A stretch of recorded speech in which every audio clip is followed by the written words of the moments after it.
I'm Kim, obviously, and what I do is manage human capital. And I say that's kind of a very raw, very unfriendly term, but essentially it's anything having to do with people benefits. So if you were to work for somebody and they offered you benefits or wellness program, yada yada, even how much you get paid, that's kind of what I help multinational corporations manage. And how I got here, frig if I know. Just, you know, life, I think ultimately somewhere there's an ultimate plan for you, and no matter how hard you fight against that plan, your road is kind of there, and you just kind of got to take it as it comes. And but professionally speaking, how I got into the role that I'm in today, I think is a lot of history in corporate America. I work for a lot of jumbo multinational employers.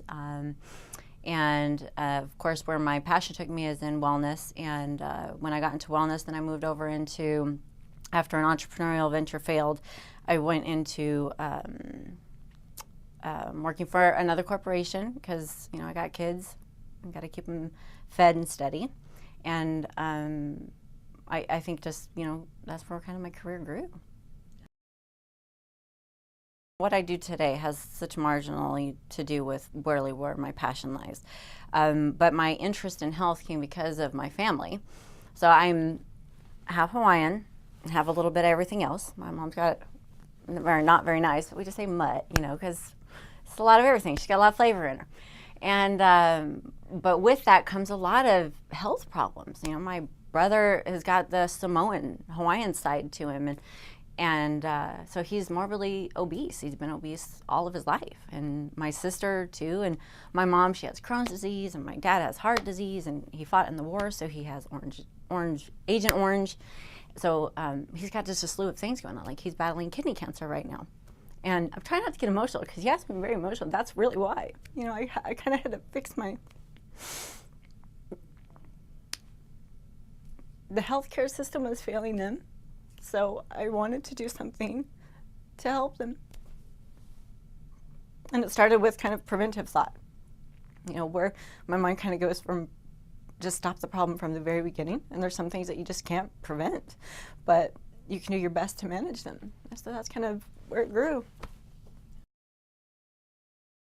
When you talk about being a caregiver and a mom and a provider and trying to work and trying to develop yourself and taking care of things that, you know, you would never really think you were going to take care of, but because everyone knows that you're going to take care of things, they're going to give it to you anyways. It's a lot. So one, I guess I would say, don't fool yourself. Don't fool yourself into thinking that you can do it all, because you can't do it all well. If you don't care about quality, go for it. But if you care about quality, you are going to have to be select about what you give your attention to and how you give it. Because, I mean, when I'm taking care of my mom, I mean, goodness gracious, it's, you know, your mom. You know, you got to decide, am I going to be able to, even though she's going to talk about yarn and I don't want to talk about yarn, knowing that that is a conversation that's important to her, that's quality. And I can't do that and multitask on my device while I'm managing a business. You can't do that and deliver the same quality to you can't do that and do with teenagers. My teenagers right now, I made a conscious choice to not be an entrepreneur, even though it's like, it's just in my gut, and I know eventually I'll get there and I'll be able to flourish the way that I want to with all of the lessons that I've learned. But I'm fine being in corporate America right now, because corporate America gives me a lot of security with the guarantee that I can go home and focus on the kids and be quality to them. Be in quality to dealing with things that teenagers have to deal with today. I mean, that's a lot. So I think overall what I would like to say to women is that don't fool yourself into thinking that you can all do it all and do it well. Be about quality. I don't know if I really have a solid inspiration point, because the people that inspire me all have the same characteristics. And they are go-getters, they're fearless, they have compassion, they have a drive, they're visionaries. So I get inspired by those types of people, and I haven't found one yet that just kind of hits that sweet spot, like, oh my gosh, you're the golden inspiration that I follow. It's just that classification of a person. I think the power of women, to me, kind of comes in complete sentences.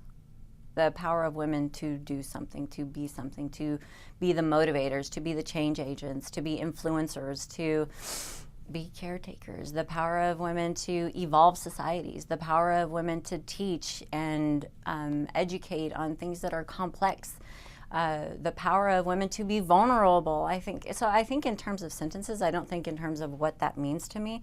And I think that kind of goes earlier to your sentence. An individual person doesn't inspire me. It's the grander concept of something that inspires me. And women, because we are so complicated, we can blow up in so many fascinating ways that it's better to finish a complete sentence with the power of women to do whatever the hell we want to do. So I think that's kind of what it means.